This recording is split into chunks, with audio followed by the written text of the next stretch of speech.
E temos agora aqui, para iniciar a nossa aula, uma afirmação que eu procurarei explicar ao longo desta aula, estas três palavras que podem parecer novas, não é? Na última aula falámos sobre os quatro elementos e na aula de hoje vamos dar continuidade ao estudo dos elementos.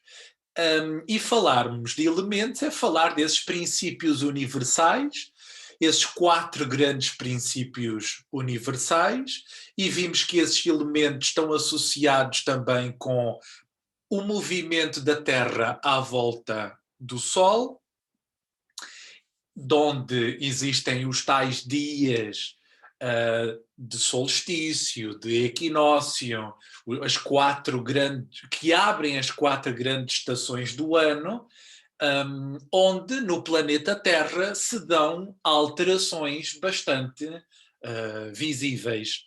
E nós vimos que a mais transformadora, aquela que transporta maior impulso de vida e de arranque e até mesmo de alterações na fauna e na flora, é a primavera. E por isso nós definimos que o zodíaco começa com a estação da primavera, com o signo de Carneiro.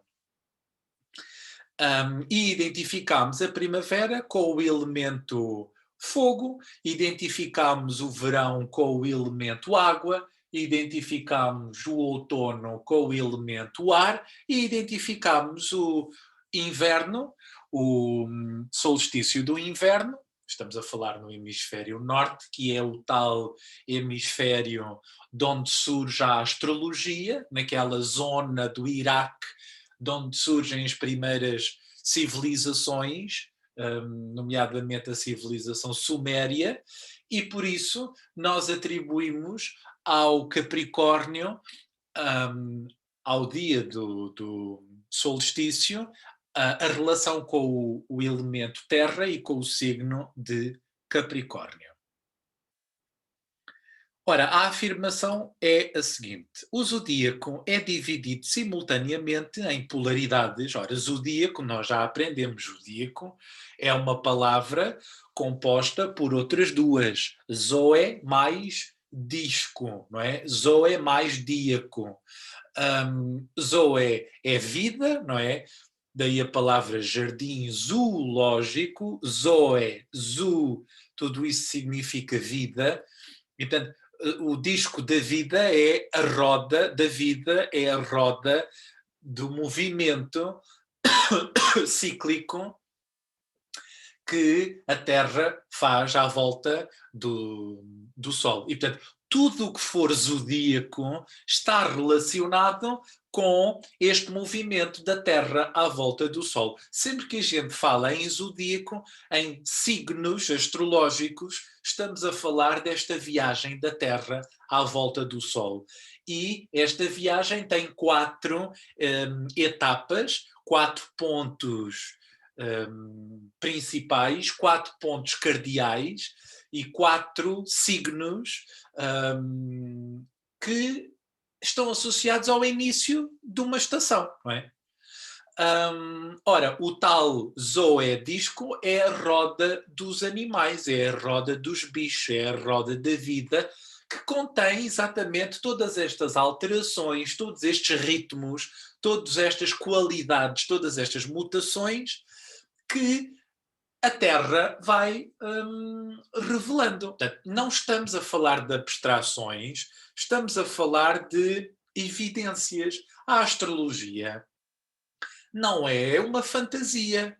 Portanto, a astrologia não é aquela coisa que nós vimos na aula sobre o Miguel Esteves Cardoso. A astrologia não é para gente estúpida e ignorante. A astrologia é uma linguagem de observação e, portanto, os signos estão relacionados com coisas que se manifestam e coisas que acontecem e coisas que se dão no planeta Terra e na natureza, e, consequentemente, na vida, não é? Na vida concreta, e por isso o zodíaco assume esta posição de estar intimamente ligada a efeitos, não é? A efeitos concretos, a manifestações concretas e visíveis. Portanto, a tal roda dos animais é a roda associada ao movimento da Terra à volta do Sol e, consequentemente, esse zodíaco ele está intimamente ligado às constelações zodiacais e, portanto, há uma relação entre a órbita da Terra à volta do Sol e estes agrupamentos de estrelas maiores que existem muito longe do nosso sistema solar. Mas existe uma correspondência. Ora, o zodíaco é dividido simultaneamente e agora vêm três palavras importantíssimas. Polaridades, ora, polaridades vêm de polos, polo positivo, polo negativo, polo masculino, polo feminino, polo yin, polo yang, polo luminoso, polo escuro, o dia, a noite, não é? O ativo, o passivo, e assim vai. Quer dizer, existe um inúmero, infindável conjunto de polaridades. Quando nós falamos em polaridades em astrologia, estamos a falar de polaridade masculina ou feminina, diurna ou noturna. Basicamente, nós vamos associar as polaridades a estes conceitos. E as triplicidades, estamos a falar de elementos, portanto, nós vamos ter signos astrológicos, nomeadamente 3 signos astrológicos, que vão exprimir cada elemento. E, portanto, vamos ter 3 signos do elemento fogo, vamos ter 3 signos do elemento terra, 3 signos do elemento ar, 3 signos do elemento água. As quadruplicidades estão associadas às cruzes e, portanto, estão intimamente ligadas aos tais 4 pontos cardeais, aos equinócios e aos solstícios, e eu já vou avançar sobre estes conceitos mais detalhadamente.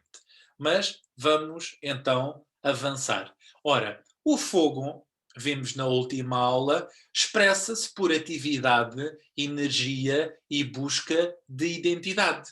Portanto, o fogo é energia, o fogo é vitalidade, o fogo procura expressar-se, procura afirmar-se.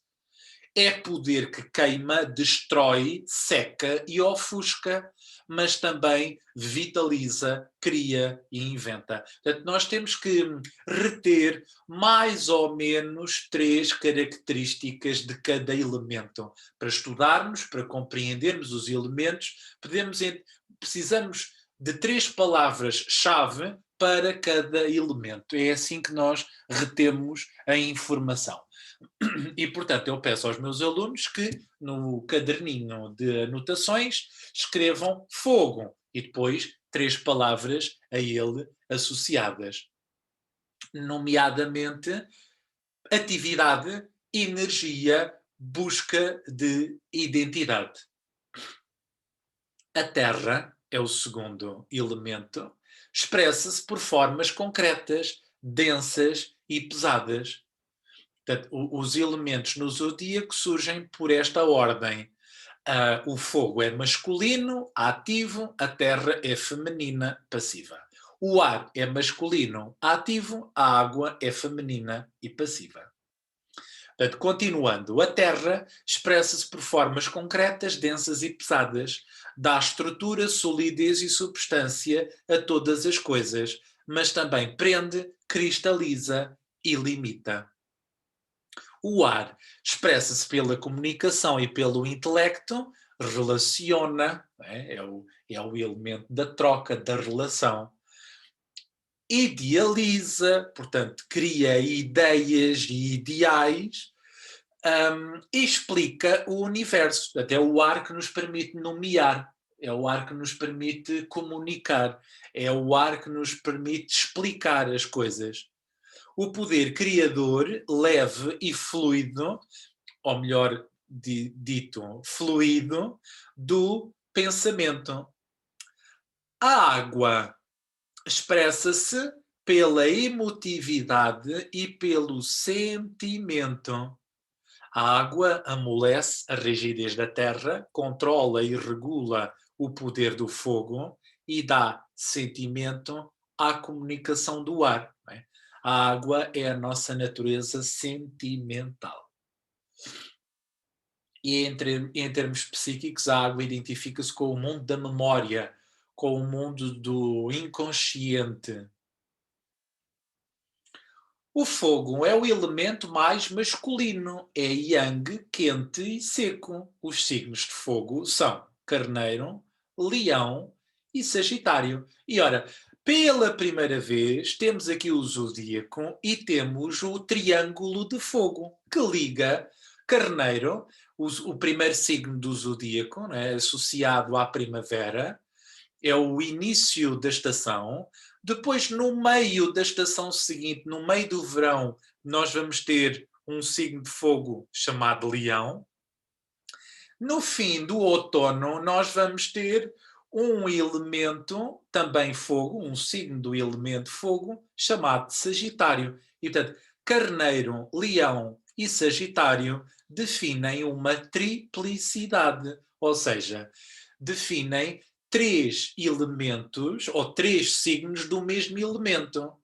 Portanto, o elemento é o fogo. O que é que estes signos têm em comum? São ambos de fogo. E, portanto, são ambos masculinos, ativos, quentes e secos. São ambos movidos pela necessidade de atividade, são ambos são signos energéticos, são signos que procuram identidade, procuram conhecer-se, não é? Procuram saber quem são. E, no fundo, quem procura saber quem é, somos nós. Os signos estão ali como necessidades ou como princípios, não é?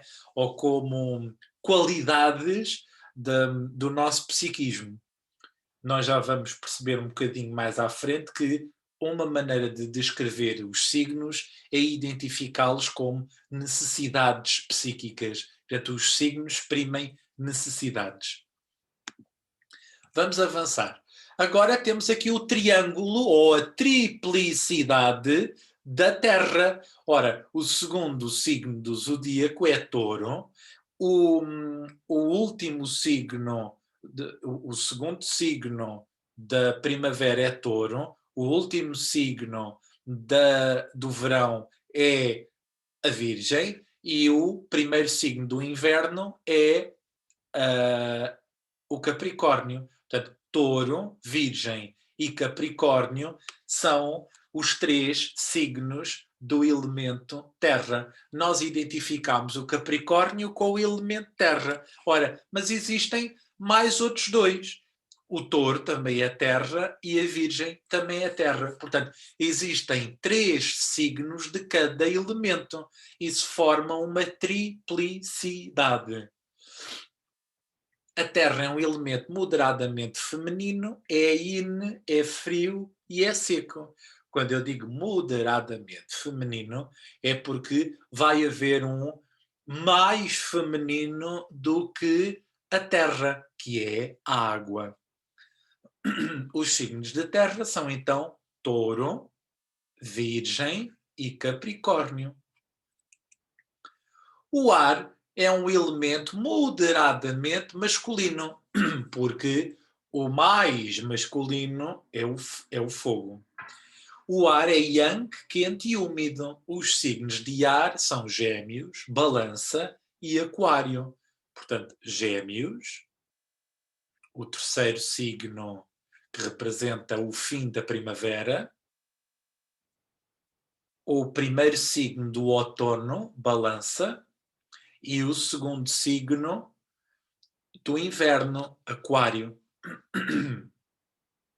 Gêmeos, Balança e Aquário simbolizam o triângulo do ar e, portanto, este triângulo do ar demonstra que estes signos têm uma relação harmoniosa e fluida entre eles.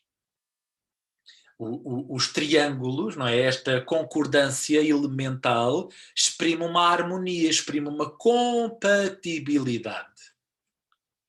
Portanto, quer Gêmeos, quer a Balança, quer Aquário, são ambos signos da polaridade masculina e estão associados ao mesmo elemento que é o ar. A água, que é o último elemento, é o elemento mais feminino, é yin, é frio e úmido. Os signos de água são caranguejo, escorpião e peixes. Temos aqui caranguejo, escorpião e peixes, que formam um triângulo, uma triplicidade, ou seja, uma concordância, uma familiaridade do mesmo elemento. Portanto, os signos do mesmo elemento têm uma afinidade, têm uma compatibilidade. E é o que estas linhas aqui no meio querem dizer. Quer dizer, há uma ligação entre eles. Eles são do mesmo elemento. Por isso é que eles estão ali, com aquela ligação, com aquele triângulo. Mas eu posso interagir os diferentes elementos uns com os outros. Portanto, eu vi que a água com a água dá-se bem, o fogo com o fogo, portanto, os elementos de fogo dão-se bem, os elementos entre si de ar dão-se bem, os elementos da terra também dão-se bem. Os três signos da terra também se dão bem entre eles. Mas e se eu combinar, ora, aqui temos os 4 elementos: o fogo, o ar, a água e a terra. O fogo e o ar precisam um do outro, não é? Sem ar não há fogo, não é? E, e o quanto mais ar houver, mais o fogo aumenta, não é? Tanto que a gente, quando quer aumentar uma chama, dá-lhe ar, não é? Sopra. Ou estou aqui a pensar, por exemplo, naquelas fornadas em que há aqueles foles, hum, aqueles jatos de ar dirigidos à chama, não é? E que a chama aumenta bastante. Portanto, o fogo e o ar têm uma relação fluida. Porquê? Porque são ambos masculinos, são ambos yang, são ambos leves e quentes. O ar é quente, tanto quando a gente estende a roupa na corda, vem o ar e seca. E quando lavamos o chão, abrimos as janelas, o ar seca. O ar e o fogo ajudam a aquecer, evaporam toda a umidade. Não é? O ar e o fogo são yangs. Agora, o ar e a água também têm uma relação moderada. Porquê? Porque são ambos úmidos. Não é? O ar é quente, mas também é úmido. Ora, a água também é úmida, portanto, a água e o ar têm uma afinidade. E a água com a terra, mais ainda, quer dizer, tem uma relação profundamente fluida. São ambos femininos, são ambos yin e são ambos frios. Sem água, a terra fica estéril, portanto, a água fertiliza a terra. E, naturalmente, o ar também leva à água maior capacidade de ela gerar vida, não é? a terra e o fogo também têm uma relação moderada, não é? Moderada. O ar e a água têm uma relação moderada, o fogo e a terra têm uma relação moderada. A água e a terra têm uma relação fluida, o ar e o fogo têm uma relação fluida. Ora, qual é a diferença entre uma relação fluida e uma relação moderada? Quer dizer, a relação moderada é agradável, mas acaba por ser tensa. Porque só existe uma afinidade, uma qualidade partilhada. Já uma relação fluida, existem duas qualidades partilhadas. Tanto o que é que nós temos aqui? A relação é fluida quando ambos são da mesma polaridade e têm o mesmo atributo. Portanto, ambos yang e quentes. Temos aqui uma relação fluida. O fogo e a terra têm uma relação moderada, dão-se bem, mas é uma relação hum, hum, onde não existe uma fluidez, não é? Onde não existe uma grande afinidade. Porquê? Porque o fogo é masculino, a terra é feminino. E, portanto, existe aqui uma postura muito diferente. O fogo é extrovertido, o fogo é idealista, o fogo é sonhador, a terra é pragmática, realista, concreta, pesada, feminina. Não é? E, portanto, há aqui uma polaridade que é diferente, mas há uma qualidade, um atributo em que eles são partilhados, não é?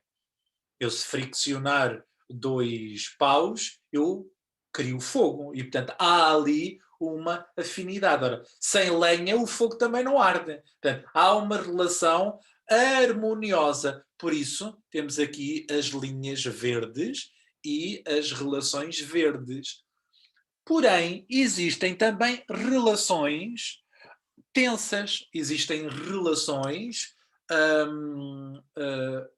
de incompatibilidade. E essas relações de incompatibilidade são entre o fogo e a água, porque eles anulam-se, apagam-se. O fogo evapora a água apaga o fogo. A terra, não é? A terra é profundamente pesada, o ar é profundamente leve, são elementos muito opostos. O ar é teórico, o ar é mental e abstrato, a terra é concreta, factual, não é? E tanto o ar e a terra têm uma relação tensa.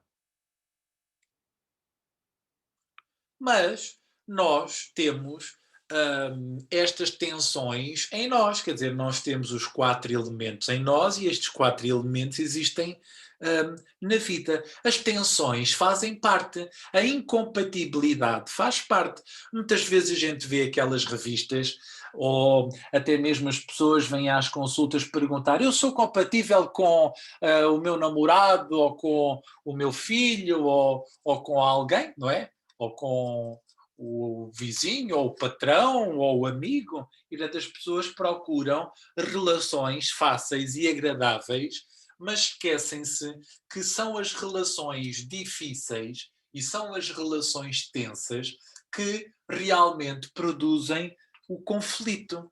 Portanto, há amigos que concordam com tudo, têm os mesmos gostos, têm as mesmas afinidades, têm as mesmas ideias, e que nós nos sentimos muito bem, mas eles não nos criam desafios, eles não nos obstaculizam, eles não nos criticam, eles não nos. Quer dizer, porque estão sempre concordantes, há uma profunda compatibilidade e harmonia, o que pode, muitas das vezes, gerar uma sensação de inércia. Já o conflito, uma pessoa que se chateia comigo, uma pessoa que eu não posso com ela, uma pessoa que me dá vontade de ir por outra rua quando eu a vejo. Essa pessoa, esse conflito, não é? É gerador de tensão, gerador de energia. E, portanto, as relações tensas libertam muita energia. Já as relações harmoniosas, elas conservam e preservam a nossa energia. Tanto que a gente sente isso na pele. Quando, quando uma relação com uma pessoa é muito fluida, a nossa energia tá boa, fica tranquila e sentimos bem agradáveis, não há chatices. Agora, com uma pessoa que nos chateia, que a gente tem um conflito, tem uma zanga, tem um ódio, tem uma mágoa, tem uma dificuldade, uma pessoa só dela estar ao pé de nós, já a gente começa a fumegar do nariz e a ficar com a pressão alta e a suar e com uma vontade de tirar uma cadeira à cabeça dela e, enfim, quer dizer, nós somos muito movidos por, por estes princípios. Um princípio harmonioso é gerador de harmonia e tranquilidade e serenidade, portanto, não passa nada. Já um princípio tenso, uma relação tensa, uma combinação tensa entre elementos, entre até mesmo traços de personalidade e temperamentos, já isso cria conflito, zanga. E essa zanga pode demorar muito tempo ou até servir para aprofundar a relação e, portanto, os conflitos existem na vida, não é para a gente hum, se perpetuar neles, mas é porque eles desafiam, são relações altamente desafiadoras. Não é? O fogo desafia profundamente a água. Porquê? Porque a água acumula tudo e o fogo extroverte tudo. E, portanto, entre guardar tudo e acumular tudo e sentir tudo e depois viver ativo, extrovertido e pôr tudo para fora, quer dizer, temos aqui um verdadeiro conflito. E um conflito entre uma pessoa muito inibida, água, e uma pessoa muito extrovertida, fogo.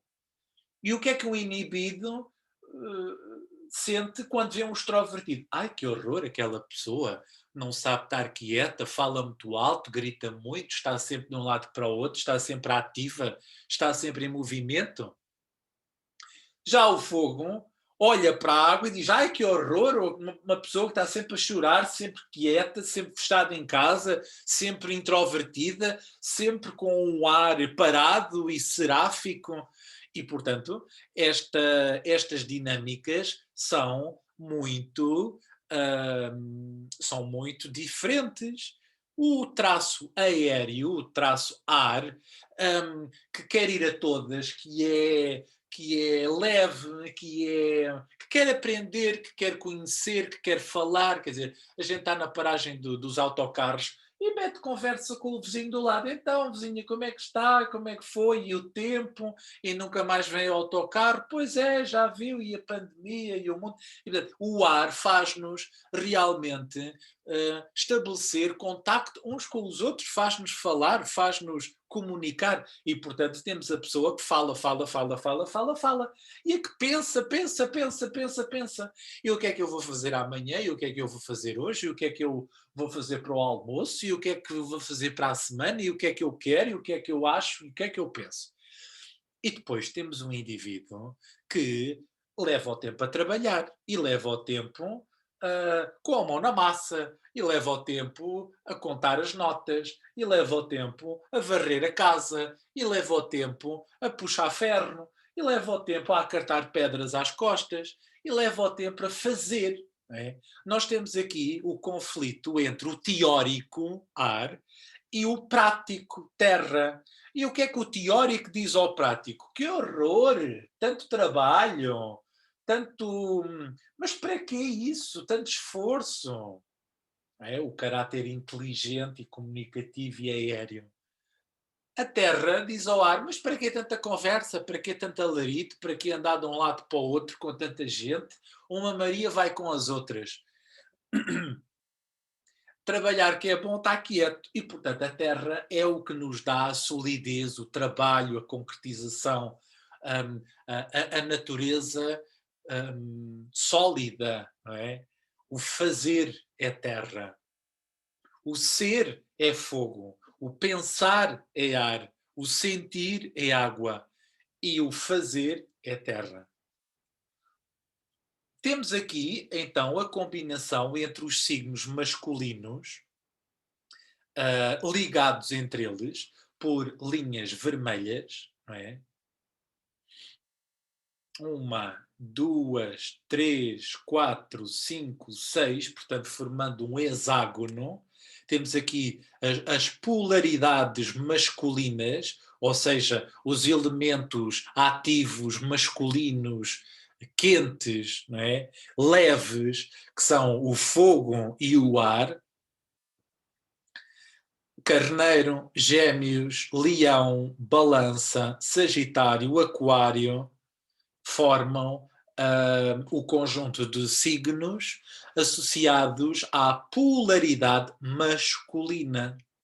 São signos diurnos, são signos de luz, são signos da mente, são signos do espírito, são signos de leves, são signos que regem o invisível. E, portanto, o pensamento não se vê, é invisível, não é? Depois, nós temos aqui, a ver d'água, as linhas unindo os signos passivos ou femininos, não é? Da polaridade feminina. São eles touro, caranguejo, virgem, escorpião, capricórnio, peixes e voltamos novamente ao touro, não é? E estes signos são signos do elemento terra e água, são os signos mais pesados, são os elementos mais pesados, são os elementos mais visíveis e concretos, e são os mais femininos, são os mais lentos, são os mais acumulativos.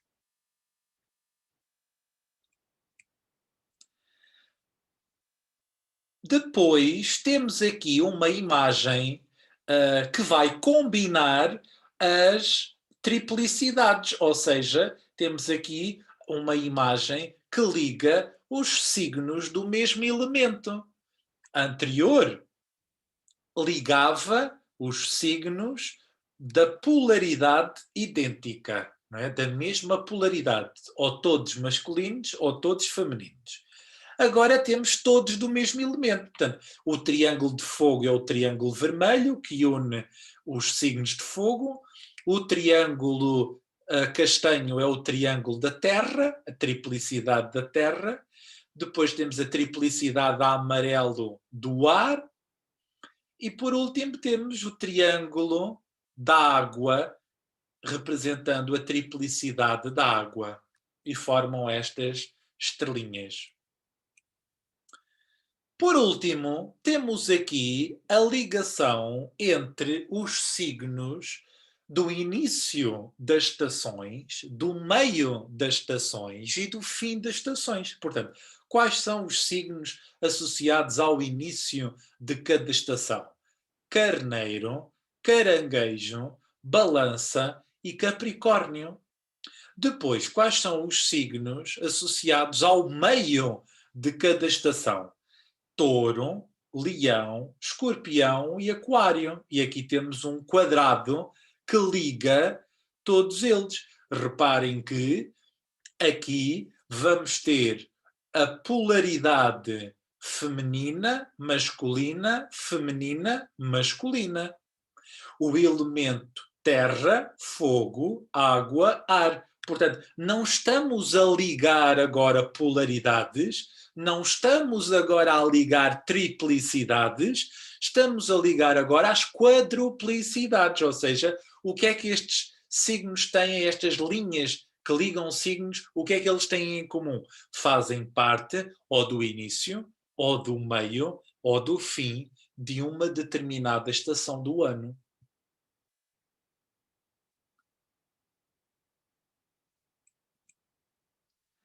Agora, vamos para uma parte muito interessante que está associada à simbologia, ao glifo, ao grafismo de cada símbolo do zodíaco. Ora, o zodíaco, os bichos do zodíaco, a roda dos bichos, não é? Que é o zodíaco, é representada por símbolos, não é? E esses símbolos são símbolos que nem sempre têm uma leitura e uma interpretação e um grafismo fácil, mas eles sugerem e desafiam o nosso intelecto e muitas vezes apelam à nossa imaginação. Agora, ao olhar para aqui, eu tenho o símbolo do signo de Carneiro. Ora, eu tenho aqui o símbolo do signo de Carneiro e está com a cor associada a esse signo, que é o vermelho, não é? O vermelho é a cor associada ao signo de Carneiro. E de resto, cada signo que aqui aparecer, ele vai estar pintado da sua cor. A cor é muito importante porque ajuda-nos a entender o elemento, a energia, a vibração, a qualidade do signo. Mas para já vamos entender então o grafismo de cada signo. Ora, carneiro é de caras, não é? A gente vê aqui os chifres de um carneiro. Mas também podemos ver o útero gerador de vida. Temos aqui o canal uterino e as trompas, né, de Falópio com os ovários, não é? Temos aqui um símbolo associado à vida, não é? Mas também podemos ver aqui uma fonte, não é? Um jato que vem do centro da Terra e se divide em dois. Uma fonte da vida.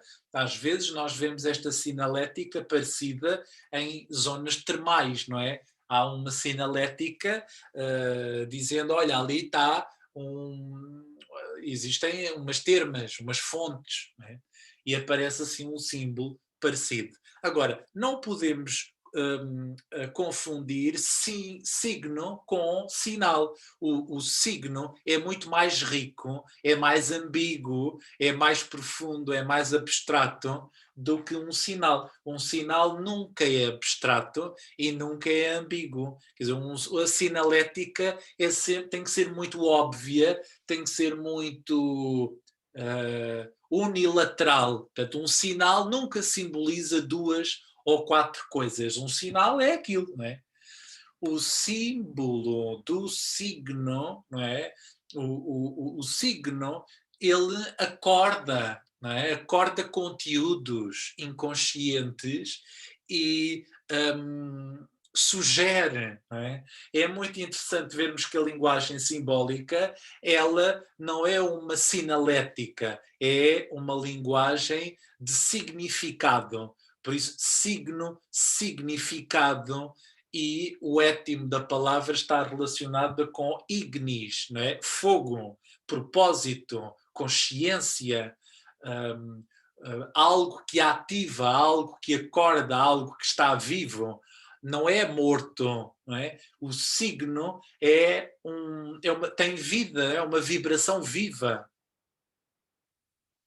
Por outro lado, também podemos ver neste signo, neste símbolo, uma semente a brotar, não é? Com as suas duas folhinhas, não é? O rebento de uma semente, eu lembro-me quando fazia a plantação do grão de feijão no algodão, naquelas caixinhas, nós punhamos os feijões ali no algodão e depois molhávamos o algodão e ao fim de uns dias começavam as raízes e começavam a brotar as primeiras folhas. E, portanto, este brotar, não é? Este de vir de dentro para fora, esta expressão da vida ígnea, está associada ao símbolo do signo de Carneiro. Aqui temos o símbolo do signo de Touro. os chifres de um touro. Há quem veja também aqui uma meia-lua, não é? E uma circunferência. Portanto, são tudo associações gráficas. Mas o importante é nós aprendermos a desenhá-los, não é? Eu estou a mostrar estas imagens e explicar o grafismo dos signos para que os alunos aprendam a desenhar os signos. Agora temos aqui o glifo de Gêmeos, é o número 2 em numeração romana. Temos também aqui a associação de dois irmãos abraçados, mas também, igualmente, um portal com duas colunas. Mas, ó Miguel, onde é que estão aí duas crianças abraçadas? Que coisa tão ambivalente. É preciso ter muita imaginação para conseguir ver isso. Mas exatamente o signo faz apelo a algo que não está totalmente lá, não é? Ele aponta, ele sugere. Agora temos o glifo do signo de caranguejo. E temos aqui as duas pinças de um caranguejo. Dois princípios interdependentes que se acolhem mutuamente.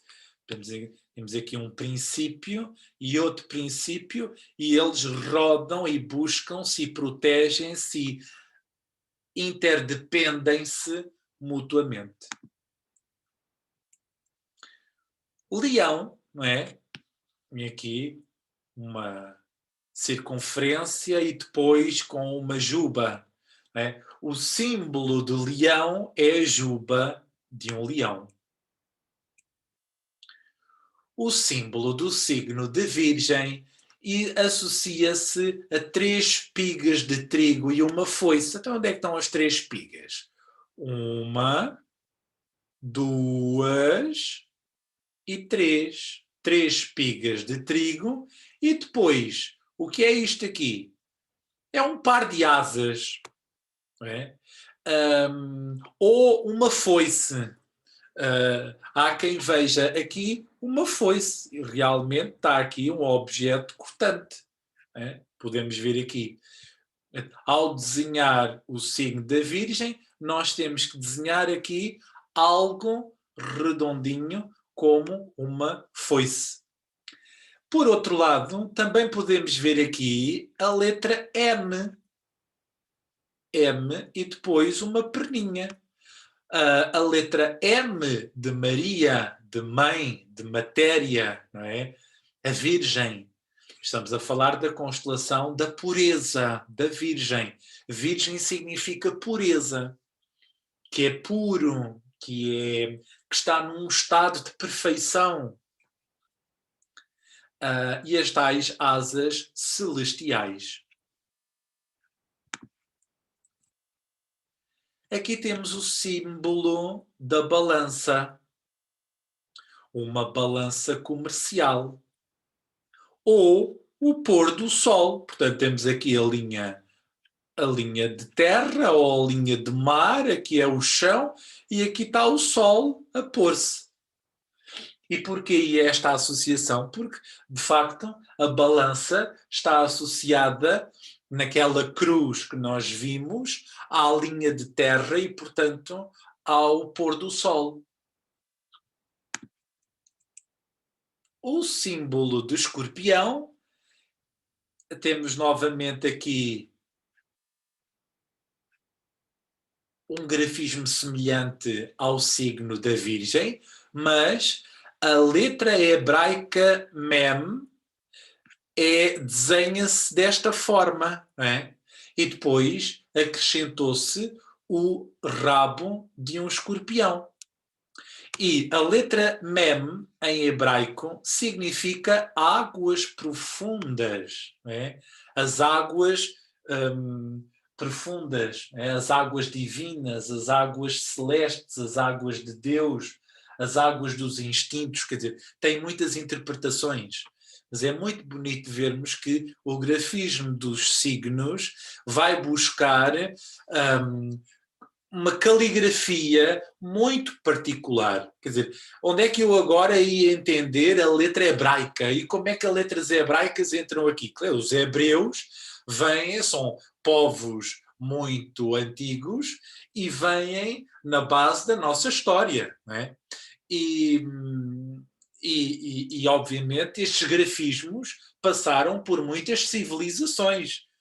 Sabe Deus se não foram também os sumérios a dar aqui o seu grafismo e outros, não é?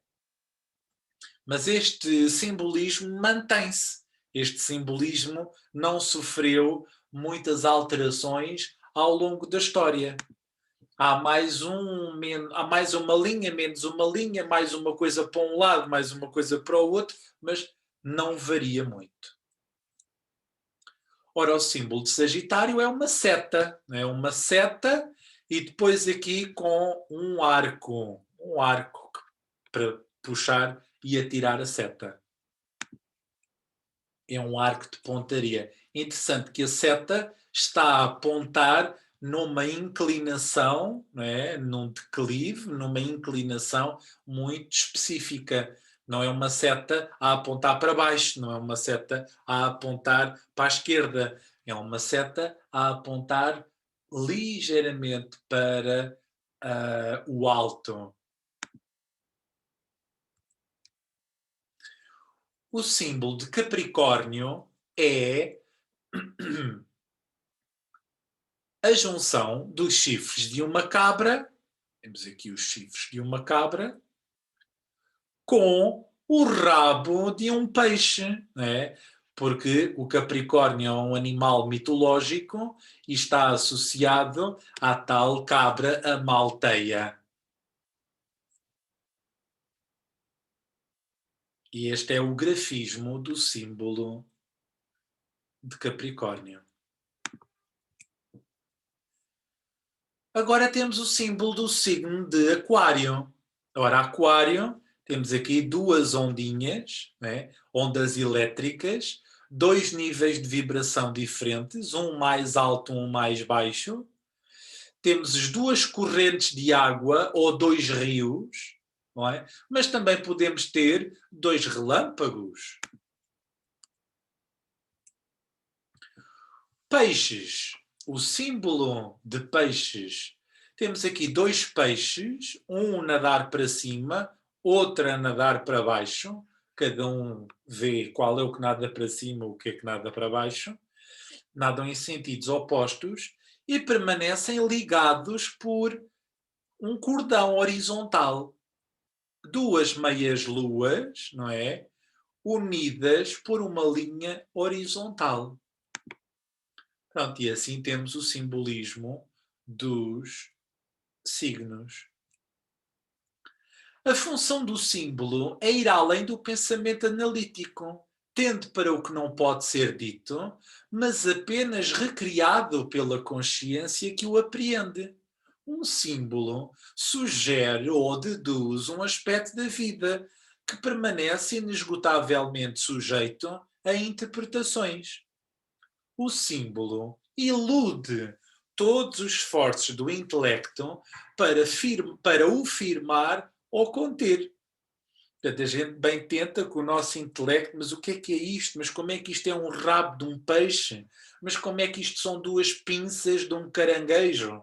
E, portanto, o símbolo ilude todos os esforços do intelecto para o firmar ou o conter.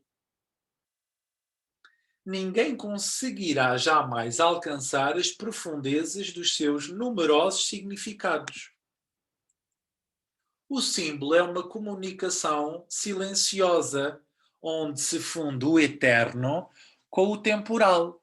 Revela-nos verdades de hoje e verdades de sempre.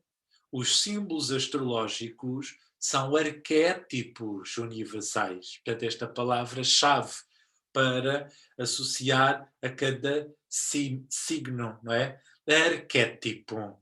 Ora, o que é um arquétipo? Arque significa modelo, não é? Padrão, antigo, não é? Ou primordial. Arquétipos, padrão primordial, ideia principal, ideal principal. É uma espécie de ideia na mente de Deus, não é? O Criador. São ideias do Criador. E depois essas ideias materializam-se e formam, não é? São princípios organizadores da forma, não é? Poderíamos dizer que os arquétipos são os tais vetores em que diz, olha, tu vais para ali, tu vais para ali, tu o átomo de hidrogênio vais para acolá, tu o átomo de carbono vais para acolá, o elemento de fogo vai para ali, tu vais construir um planeta, tu vais construir uma galáxia, tu vais construir uma humanidade. Eu digo tu, digo a energia, não é? E, portanto, os arquétipos são os princípios universais condutores da energia que possibilita a sua materialização, a sua precipitação e a sua manifestação, que lá está. Portanto, a definição de arquétipo é modelo primordial, ideal de toda a coisa, de toda a manifestação. Portanto, tudo, antes de existir, tem um arquétipo por detrás, tem um modelo ótimo, não é? No fundo, tudo antes de se materializar já foi pensado, não é? Um arquétipo é uma ideia original. E a ideia original, ela é invisível, mas ela materializa-se. Quando eu vejo uma obra-prima, eu tenho um reflexo, quer dizer, aquilo foi pensado, houve um cálculo, houve uma programação. Quando eu vejo uma casa, uma construção, quer dizer, aquilo foi pensado, programado pela mente de um arquiteto, de um criador. E, portanto, os arquétipos são as tais ideias na mente do arquiteto que diz aqui vai uma parede, ali vai vidro, ali vai chão, ali vai telhado. E, portanto, os arquétipos são os tais princípios organizadores de toda a manifestação. E nós temos aqui 3 símbolos primordiais. A circunferência, que representa o céu, o eterno, o uno, o masculino. Depois nós temos a cruz, que simboliza a terra, o transitório, o dual, o feminino, não é? A circunferência deriva do círculo, o círculo deriva da esfera, não é? Quando eu intercepto um plano numa esfera, eu fico com um círculo, não é? Quando eu fico com a periferia do círculo, eu fico com uma circunferência. E se eu desmontar uma circunferência no espaço e no tempo, eu fico com uma espiral. Não é? Uma circunferência vista de cima é uma espiral. E se eu vir uma circunferência de lado, eu posso vê-la num mesmo plano ou posso vê-la em planos em variação temporal. E aí vou ver uma espiral. Portanto, a circunferência exprime evolução, exprime movimento, a cruz exprime tensão e conflito, e depois temos o ponto, não é? O ponto, a individualidade, o homem, a consciência que está entre a terra e o céu. O símbolo nunca se exprime completamente, sugere, permite a cada um a capacidade de o recriar. Capacidade de o recriar. E de com ele se identificar. Em astrologia, os símbolos não são apenas conceitos intelectuais, mas realidades vivas. Definem uma determinada vibração, uma determinada qualidade energética. Nós temos aqui o hemisfério direito, o hemisfério esquerdo. O hemisfério esquerdo é objetivo, racional, dedutivo, analítico, racional, 2 vezes racional, que é para reforçar a ideia, linear, alfanumérico. Já o hemisfério direito é abstrato, intuitivo, criativo, sintético, artístico, holístico, musical. E, portanto, o símbolo faz apelo ao hemisfério direito. Pessoas com o hemisfério esquerdo muito desenvolvido, muito lógicas, muito dedutivas, muito empíricas, muito racionais, têm uma dificuldade em estudar astrologia e linguagem simbólica, porque querem compreender tudo, querem analisar tudo, querem comprimir o símbolo. Então, mas o que é que isto significa? Mas quantos significados é que isto tem? Tem muitos. Ora, esbarram na sua resistência intelectual e mental para a abstração. A abstração é nós irmos para níveis sem formas, não é? O hemisfério direito é abstrato, não é? Solta-se das formas e dos números e das letras e das restrições, é livre, completamente mais livre do que o hemisfério esquerdo. Mas o hemisfério esquerdo não é um hemisfério só de defeitos, pelo contrário. O hemisfério esquerdo é essencial, não é? Nós precisamos ter os pezinhos assentos no chão e precisamos de saber articular as coisas de uma maneira racional, de uma maneira concreta, de uma maneira saudável.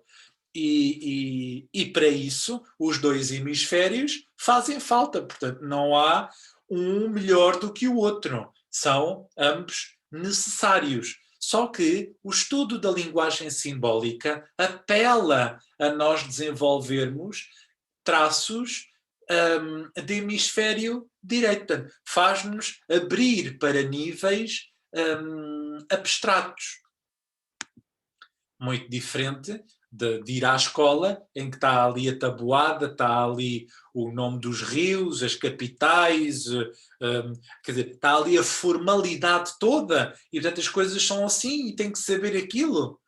E aqui não. Aqui nós precisamos realmente dos dois hemisférios, mas precisamos soltar-nos para a nossa criatividade, para aspectos de intuição, para aspectos abstratos e não ficarmos só presos a ideias e a conceitos e de repente a gente mistura o fogo com a água e com o ar e com a terra e tem ali uma caldeirada e de repente, então, mas eu sei o que é o fogo, o que é o ar, o que é a água, o que é a terra, mas misturá-los eu não sei o que é que isso dá. Exatamente, dá uma interação, dá uma dinâmica evolutiva. Ora, os três símbolos primordiais formam uma mandala, ou em sânscrito diz mandala. Em português ou em sânscrito portuguesado, nós dizemos mandala. As palavras sânscritas não são acentuadas, não têm sílabas tónicas. A mandala é uma representação simbólica da dinâmica relação entre o homem e o cosmos. Portanto, nós temos aqui o símbolo da matéria, a cruz, temos o símbolo do céu, a circunferência, e temos o ponto no meio, que é o homem. Portanto, o homem está aqui diante da cruz e do céu. Não é? Temos aqui a abóbada celeste superior e a esfera celeste inferior. E aqui temos a circunferência. A tal linha de terra é esta linha. A linha vertical e a linha horizontal da cruz. A linha horizontal é chamada linha de terra. Portanto, no fundo, é a linha do chão que nós pisamos. O zodíaco identifica-se com a circunferência. Portanto, lá está aqui a cruz, o pontinho aqui no meio e a circunferência que é dada pelo zodíaco. E a cruz Identifica-se com os eixos horizontal e vertical, eixo horizontal ou linha de terra e eixo vertical ou quer dizer, não há outra associação, não podemos dizer que é a linha do céu, não. Dizemos que é uma cruz vertical, é uma dinâmica evolutiva, não é? É um conflito aqui, a Terra simbolizada pela cruz é representativa de um conflito. A linha horizontal da Terra mostra a Terra na sua dimensão estática. A linha vertical da Terra é a sua dimensão evolutiva. Não é? É a Terra a ser levada para o céu, é a Terra a ser conduzida para níveis superiores. É como se a consciência permitisse elevar a matéria para níveis superiores. E lá está aqui o zodíaco, não é? A circunferência, a dar-nos as tais experiências, as tais vivências, as tais qualidades, as tais vibrações das coisas que nós vamos atrair para a nossa vida, e são os tais problemas, são os tais desafios, são os tais qualidades vibratórias que nós atraímos para dinamizar a nossa existência. Alguém disse um dia que a vida é uma sequência de problemas, não é? Os tais problemas ou os tais desafios evolutivos são dados pelos 12 signos do zodíaco. A cruz identifica-se com os 4 pontos cardeais: norte, sul, este, oeste, e com os signos que iniciam as 4 estações do ano: primavera, verão, outono, inverno, ou seja, carneiro, caranguejo, balança, capricórnio. E por isso esta cruz é chamada cruz cardial ou cardinal. Não é? É a cruz da energia cardial. Recebe também a cor do carneiro, o vermelho cardial. Não é? Os pontos cardeais e a cruz cardial, portanto, está tudo ligado. Até o início da cruz cardial é dada pelo carneiro e com a primavera, e o carneiro tem a cor vermelho cardial.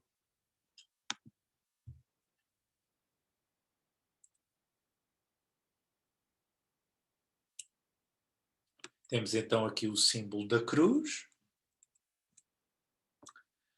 No zodíaco existem 3 cruzes. Nossa Senhora, então, mas era só uma e agora já são 3? Então, pois.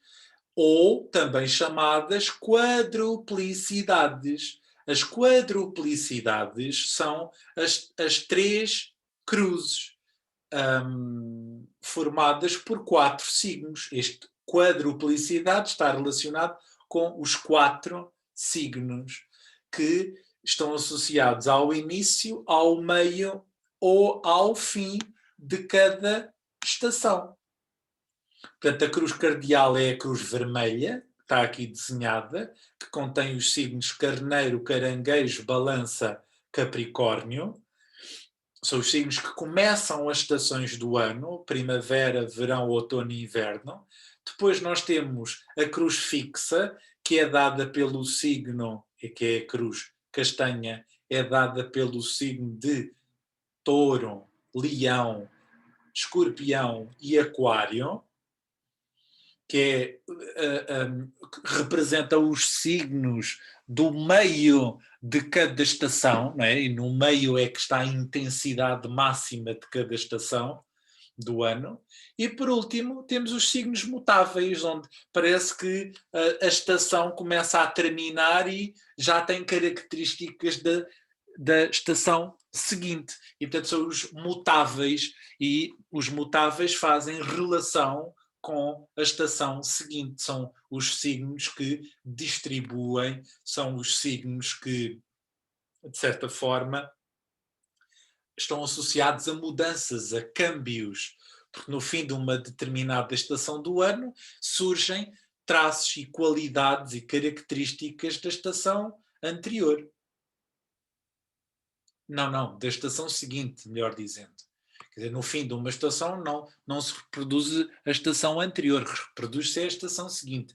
No fim da primavera, começas a sentir o verão. No fim do verão, começas a sentir o outono. E, portanto, estes signos têm uma característica, quer dizer, nem é água, nem é vinho, nem é pão, nem é queijo, nem é branco, nem são pretos. E, portanto, têm uma natureza dual, dividida, têm uma natureza ambígua e são chamados de signos mutáveis.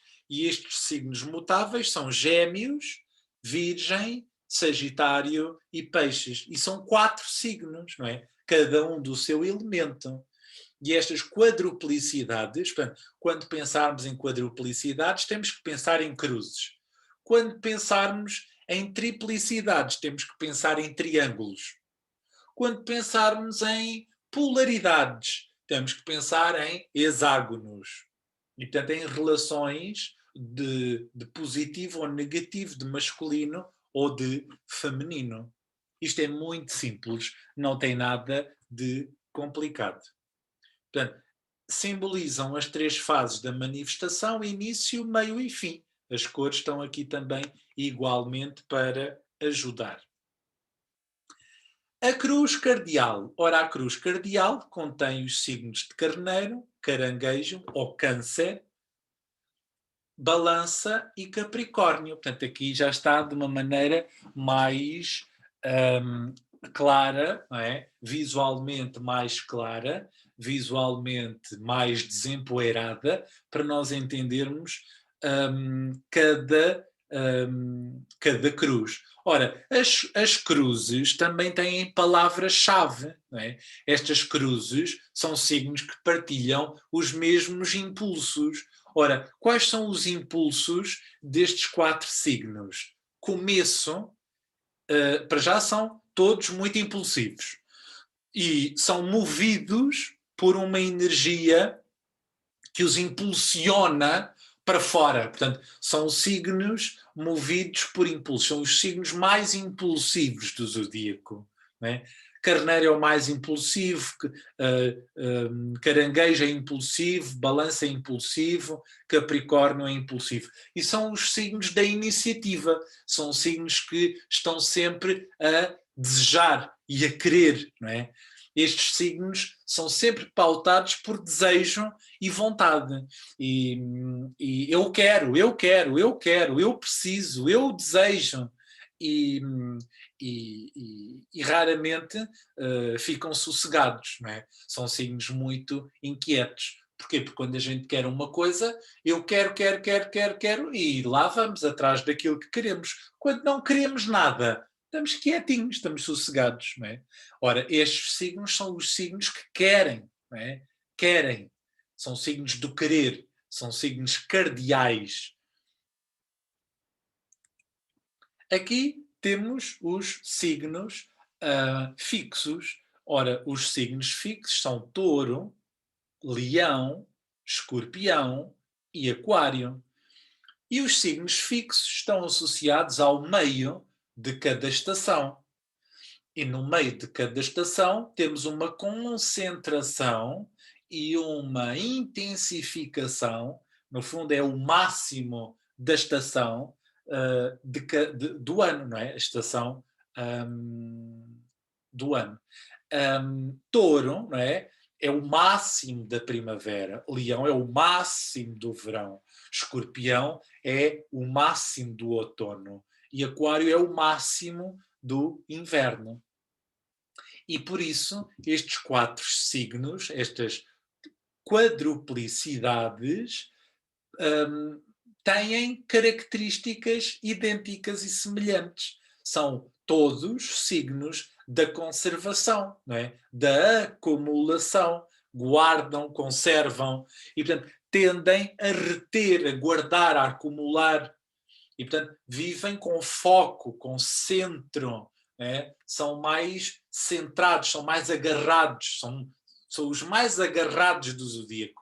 E vamos ver que cada um vai se agarrar a coisas distintas, não é? Touro é o mais agarrado deles todos, não é? O signo da conservação. Leão, igualmente, é um conservador. Escorpião também é um conservador. E Aquário também é um conservador. Agora vamos ver o que é que eles vão conservar. Por último, temos aqui a cruz mutável. Ora, a cruz mutável é a cruz associada aos signos do fim de cada estação. São eles Gêmeos, Virgem, Sagitário e Peixes. Estes signos formam a quadruplicidade mutável, é a cruz mutável. A cruz mutável caracteriza-se por versatilidade, troca, não é? E dispersão. Tanto que há aqui uma postura de dualidade, de ambiguidade também, por vezes. Quer dizer, os signos que mais mudam tanto, que a gente olha para eles, e são os mais difíceis, não é? De entender. Porquê? Porque são mutáveis, mudam. É? E nós temos na nossa forma de existir estas três posturas. Querer, manter, acumular e mudar. E, portanto, eu estou a descrever a cruz cardeal, a cruz fixa e agora a cruz mutável. Portanto, a do quero é cardeal, a do resiste é fixa e a mutável é muda. Não é muda no sentido de mudez, é muda no sentido de alterar. Altera, diversifica, faz de outra maneira, vê de outra perspectiva. E, portanto, são signos que convidam às alterações, não é? Portanto, quando uma estação acaba, somos convidados a alterar comportamentos, não é? Se está verão, eu não vou vestir cascol. Se está de chuva, eu não vou de biquíni. Se as folhas estão a cair, não é? Eu não vou varrer as folhas. Se estão a cair, vou aguardar uns dias, um tempinho. Esta agora de varrer as folhas também não foi bem metida, porque às vezes as folhas estão a cair e a gente tem que as varrer e no outro dia varre outra vez, não é? É um desperdício. E realmente o desperdício ou a dispersão também é tema da cruz mutável. E, portanto, somos dispersos, dispersamos energia, espalhamos-nos, perdemos-nos. Às vezes a gente tem tanta coisa para fazer, tanto sítio para ir, tanta coisa em que pensar, e aí dispersamos. Não é? Nós podemos dispersar de muitas formas e feitios.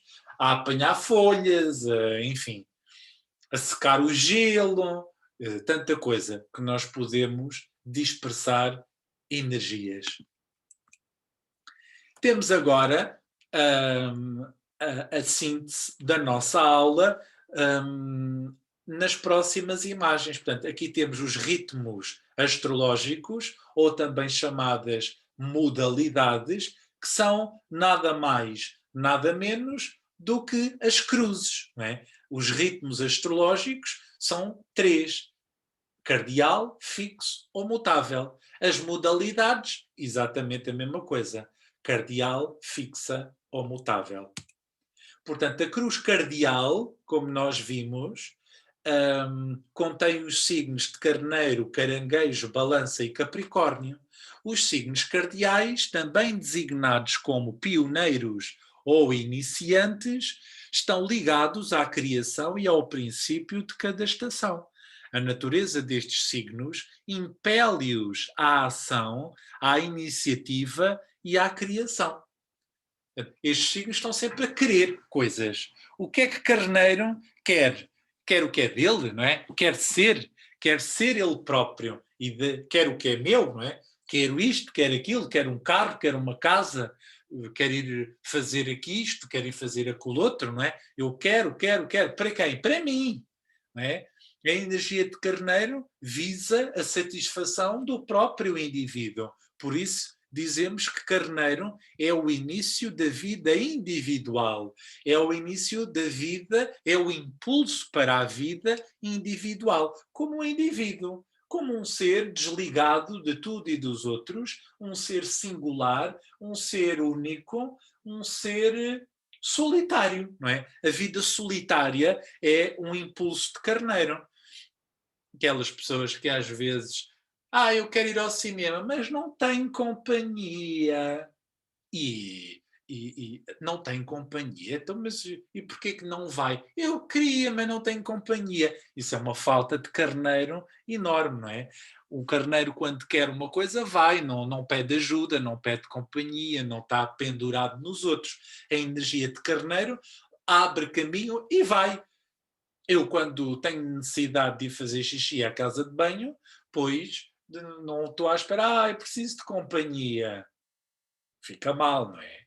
Quer dizer, nós temos necessidades pessoais que ninguém tem como satisfazer.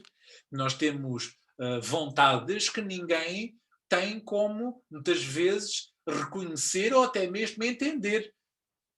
Às vezes as pessoas dizem, não vais por aí, não faças isso. Eu é que sei o que é que faço, o que é que não faço. Portanto, a energia de carneiro é uma energia profundamente individual, centrada em si mesmo. E, portanto, é um impulso para eu fazer aquilo que eu quero para mim próprio, não é? Puramente egoísta. Por outro lado, e por oposição, não é? Eu tenho aqui a energia da vida social. Quer dizer, em vida social, eu não vou comer de perna aberta, não vou comer de pijama, eu vou-me vestir, eu vou-me pentear, eu vou ter códigos e condutas e posturas, não é? A vida social é uma vida em que eu tenho que aprender a respeitar o outro, é? Em carneiro eu aprendo a respeitar o que eu quero e em balança eu tenho um impulso para a vida social, para me relacionar com os outros, para amar, para ser amado, para toda aquela necessidade de harmonia e de beleza que a vida social requer, não é? Depois, ou antes disso, eu tenho aqui câncer, não é? Caranguejo, que simboliza o impulso para a vida íntima. E a vida íntima é diferente da vida social, não é? O caranguejo tem um impulso para a intimidade, portanto, para o aconchego. Anda a dormir comigo, anda para a minha casa, vamos fazer um bebé. É, tudo isso, vem conhecer a minha alma, vem conhecer os meus sentimentos, vem conhecer os meus segredos. E, portanto, isso é um convite para a vida íntima. A balança é um convite, é um impulso para a vida social e, portanto, a balança quer casar, a balança quer namorar, a balança quer relação com os outros. Enquanto carneiro está sempre a querer para ele, caranguejo está sempre a querer para ele, mas já pendurado nos outros, em balança eu estou completamente pendurado nos outros, a querer os outros para estarem comigo. E em Capricórnio eu estou pendurado exatamente numa vida pública, numa fama, num protagonismo, numa responsabilidade social, numa intervenção social. Portanto, quer mudar o mundo, é o impulso para a vida pública, é o impulso para ser presidente da junta, ou presidente da associação de estudantes, ou quer dizer, chefe, líder, mas não seja da minha casa, mas é um impulso para liderar, é um impulso para comandar, é um impulso para querer dominar. E, portanto, eu encarnar, não estou propriamente preocupado com este impulso de dominar e controlar, não. Cada um destes 4 signos tem impulsos muito próprios. Carneiro é impulso individual, caranguejo é o impulso na construção de laços e afetos íntimos, Balança é o impulso para a vida social, para as relações, para as trocas, para as interações, não é? Para o matrimónio, para os contratos, não é? Eu tenho que honrar o outro em balança, e em Capricórnio eu tenho a vontade de, de ser perfeito, de, de, de ser mestre, de me tornar um, um modelo, não é? É um impulso exigente, não é? E muitas vezes está associado àquele princípio autoritário de obediência ou de exercício da autoridade. Portanto, o que é que Capricórnio está sempre a querer? Está sempre a querer estatuto, não é? Está sempre a querer ser respeitado, está sempre a querer comandar, está sempre a querer liderar, está sempre a querer exercer poder e autoridade. É um signo bastante ambicioso. A cruz fixa, e portanto, os 4 signos fixos, são signos que incorporam qualidades de preservação, estabilidade e continuidade. São signos mais dados ao controlo. Assinalam o meio de cada estação. São resistentes à mudança, pois exprimem o princípio da conservação. Portanto, eles resistem à mudança. Os signos fixos são signos que conservam, não é? Que preservam, e mudanças é algo que eles não gostam muito. Portanto, são os signos que mais sofrem. Porquê? Porque são os signos que mais resistem às mudanças. Ora, o princípio, exprimem o princípio da conservação, do apego e da retenção. A que é que Touro é apegado? Aos bens materiais. A que é que Leão é apegado? À sua autoimagem, aquilo que eu acho-me assim. Eu acho que sou. E aquilo que eu acho que sou ainda não é aquilo que eu sou. Mas Leão simboliza a autoimagem, aquilo que eu acredito ser, aquilo que eu acho que sou. Ora, Escorpião é o signo apegado aqui aos seus desejos, não é? Às suas insatisfações, às suas dores, às suas feridas. E, portanto, em Escorpião eu tenho esse apego. Escorpião é um signo do elemento água, não é? Portanto, há um apego às águas, há um apego aos sentimentos, aos desejos, aos instintos. E ao mesmo tempo há um controlo, há uma necessidade de controlar esses instintos e esses desejos, de não revelar, de não mostrar aos outros, não contar aos outros. Aquário é apegado a quê? Às suas ideias. As minhas ideias são lindas, são brilhantes, são fantásticas, são maravilhosas. E, portanto, cheio de ideias e de opiniões e de conceitos e de insights e de intuições. E, portanto, o Aquário é um signo de apego às suas ideias. E quais são os melhores pontos de vista? Os meus, as minhas ideias, não é?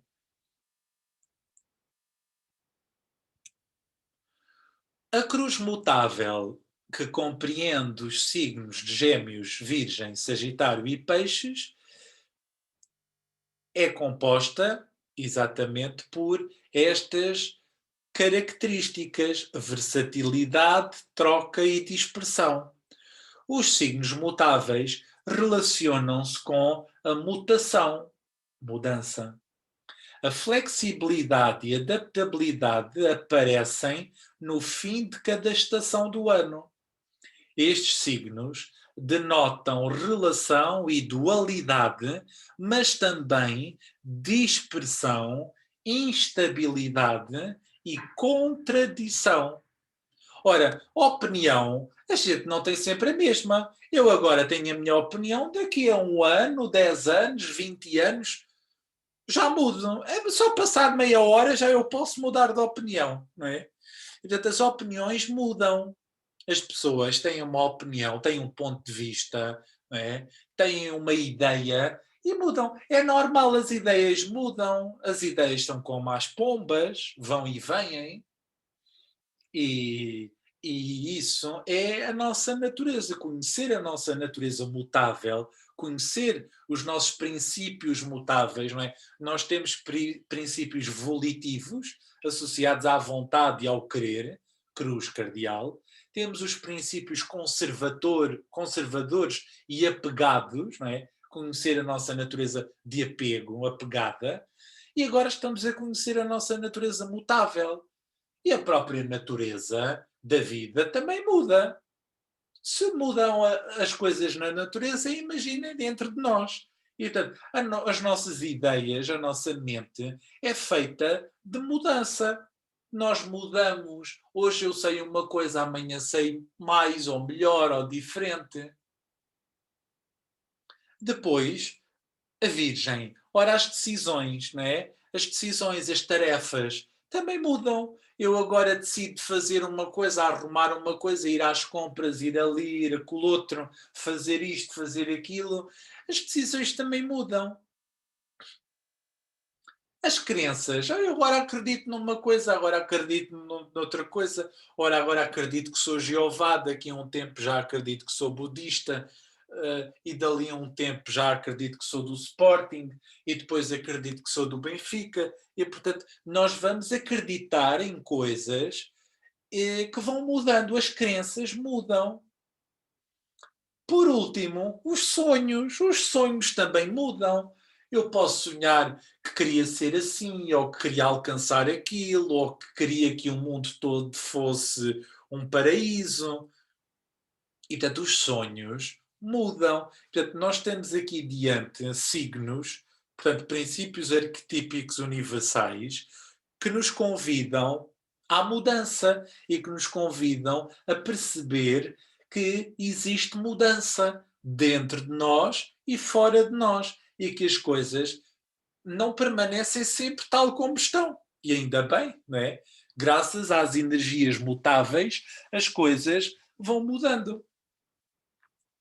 Posto isto, chegamos ao fim da nossa aula. Não me interessa fazer aulas muito longas e muito complexas, interessa-me dar, explicar a matéria e torná-la fácil de entender para os meus alunos e, portanto, se existirem dúvidas, questões, observações ou comentários, façam-me chegar ou para o meu WhatsApp ou para o meu e-mail. E até à próxima aula. Ficamos por aqui.